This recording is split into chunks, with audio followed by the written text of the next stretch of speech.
Oh, Bella. When she's, oh, sweetheart, what are you doing, sweetie? She's always excited when she's out when the dogs are going. Hey, good morning, everybody. Welcome to the vlog. I hope the start of your day is absolutely incredible. Brian Barczyk here, and together I hope we're gonna make this an amazing day. So you guys are always saying that you like to see the behind the scenes of what's going on here at BHB and how we run this place. Today it is just gonna be that type of day. We're gonna do whatever comes our way. We're gonna have a good time and be cheerful through. What do you say we have an amazing day together? Go ahead down in the comments and let me know how your day is starting. Tell me something awesome about you guys because I love reading your comments and we are a great family together. While you're down there, can you do me a favor and smash that like button? Let's go ahead and get this day started. Bella. Oh, careful, careful. Oh, Bella. Bella is always excited when she's, oh, sweetheart, what are you doing, you sweetie? She's always excited when she's out when the dogs are going to her.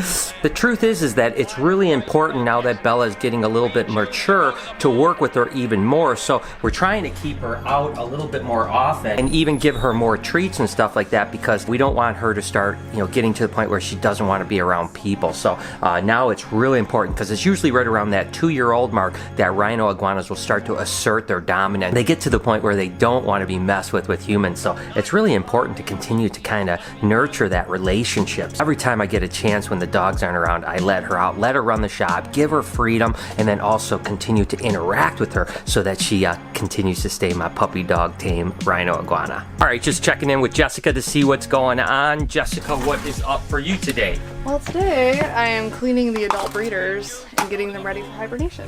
That's right, we talked about it a couple days ago, how it's basically hibernation time here, so we're getting ready. So all these little girls here are basically ready to go. And what's the process that you're going through here?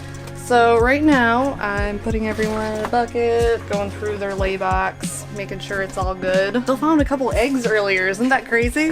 Oh no, then remember when I told you that our drop dead days for last geckos hatching are November 18th? That's obviously changed, right? Yep, I've got these guys. Oh, they're due on the 1st of the year, so. So January 1st. Oh my gosh, these are New Year's babies. Oh my gosh. Probably clean one more time before we take them over, and we'll take the waters out so they don't slosh all around when we're moving them. Are you starting to take them off of food now? Yes, we're taking them off food this week. Because you want to clean out their bellies so that there's nothing in them, so that when they go into hibernation, there's no like rotting material in their bellies. What do you think, within the next couple weeks maybe? Yep, 2 weeks is how long they've got to be off food, so we can move them after that. As much as Jessica loves these geckos, she's been working them for the last 6-7 months, eggs, cleaning, feeding, so it's probably going to be good to get a little break. Oh my god, yes. Hibernation is like the easiest time of year for me. And we all need that break, the hibernation time is good for everyone. It slows down here, we get caught up on things. What happens during the summer months is that it's just so crazy that it's almost like you're just hanging on for dear life. It is good to get a little bit of a downtime. Still lots to do here, but at least we have a little break. Oh yeah. Here's some more geckos. Oh yeah, look at these guys. Oh, they all look nice and chunky too, so they look really good, ready for hibernation. Cool, cool, cool. All right, I am gonna let Jessica get back to work. All right, so the next thing on my list to do today is pack some snakes that are going out to new homes. So you know how I'm not good at this, so let's go ahead and get started.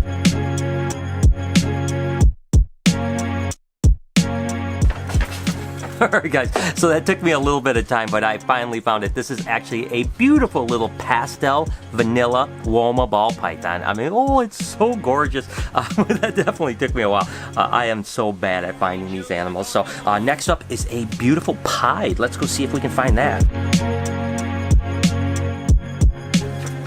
Oh, look at that cute little monkey right there. Oh my gosh, that thing is gorgeous. Whoever's getting this one, you're going to be happy because this is absolutely beautiful. And by the way, thank you all for the support you guys give me when you purchase snakes. I mean, that's ultimately how I pay my bills. So even though I'm not a big fan of selling snakes these days, you guys mean the world to me, and thank you so much. So anyways, pied, that worked out pretty well. A couple more to go.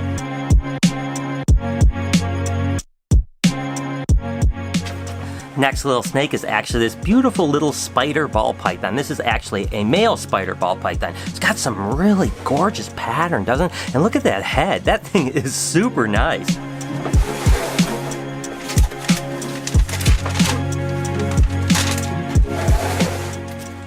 This one was super simple. It was literally just right there. So it's a female cinnamon ball python. Originally they used to call them cinnamon pastels, but now they just call them cinnamon ball pythons. I'm not sure why it got dropped to pastel, but anyways, it's a codominant mutation. The super form is what they call a super cinnamon, which is a solid black or dark brown animal. Really, ooh, really beautiful. He's a feisty little monkey, but he'll calm down, I promise, whoever's getting this.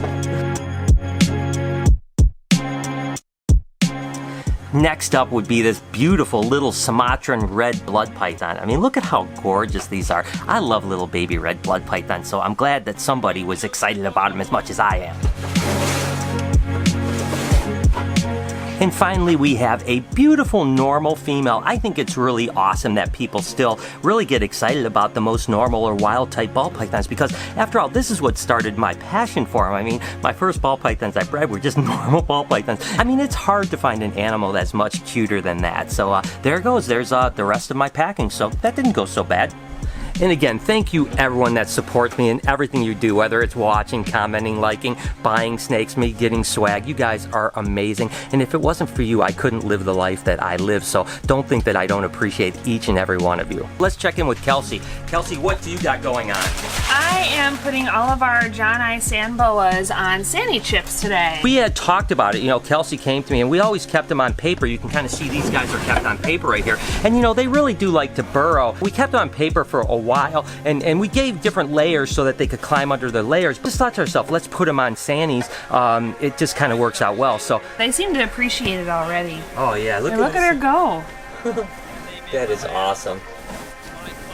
You know, these guys are sand boas, but sand doesn't really work for them. So, and these guys don't like the higher humidity, or I would put them on Reptile Prime, because I really prefer the dust-free part of Reptile Prime. It's the humidity a little bit higher than what you want for sand boas. We have been working on a substrate that would work really good for sand boas. That's kind of a combination of some things, but we're not quite ready to launch it yet. So we're going to go ahead and just get these guys on their bedding.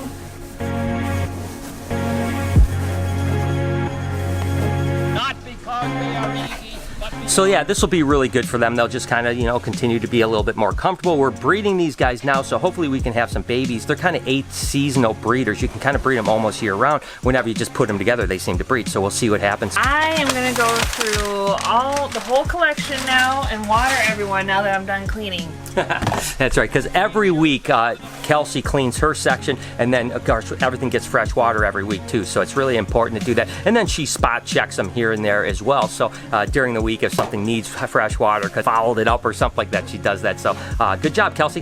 Thank you very much. So next up on the list of things to do today is Laura is here with a carload of bedding. So we have to unload it, bring it inside, you know, the typical day in the life.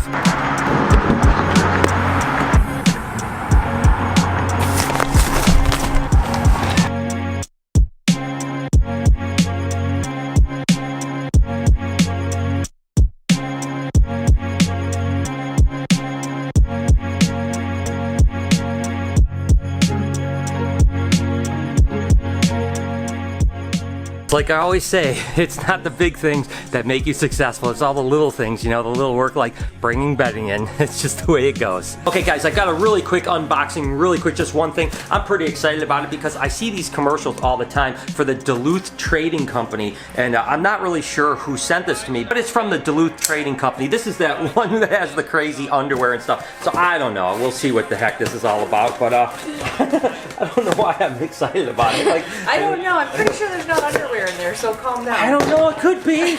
Maybe I need some. All right, what do we got here? We have, read the tag. all right, to Lori. This is Lori's? I was all excited about it. From Duluth Mountain for your wonderful family. So it actually is from the people? So I suppose it's from Duluth. So Duluth, thank you so much for sending us something. This is awesome. What is this? Oh, this is cool. This is an awesome hat. Oh my gosh. And look at this, guys. Thank you. Oh my gosh. They sent us some shirts. Oh my gosh, look at it. It's a beaver. Oh, that's hilarious. That's awesome. There's another one. There's another one. Oh my gosh, what is this? This is awesome. Oh my gosh. I can't believe this. This is so cool. Shirts. I know. This is awesome. Long sleeve. Long sleeve Duluth Trading Company. Guys, you are awesome. Again, I love the commercials that the Duluth Trading Company does. I've got to be honest with you, I'm a little sad that I didn't get a pair of underwear out of this one. No, nobody send underwear. 3 inches longer, plumber's butt crack fixed. And I always joke around about snake cleaning cages butt crack, because when you're cleaning little cages, your butt crack's always hanging out. So anyways, Duluth, thank you guys. You guys are awesome. Love you very much. And this is a great hat for Lori and some cool shirts for us. And Thank you. I'll share with him too. Aw, you guys are up. Thank you. I never get sick of giving Bella bananas. Eric gets a bite. Oh, No. She's not messing around. There you go, right? Bella gets the whole thing. Yeah. She just Come on, sweetie. Dude, man. What are you doing? You're so funny, Bella.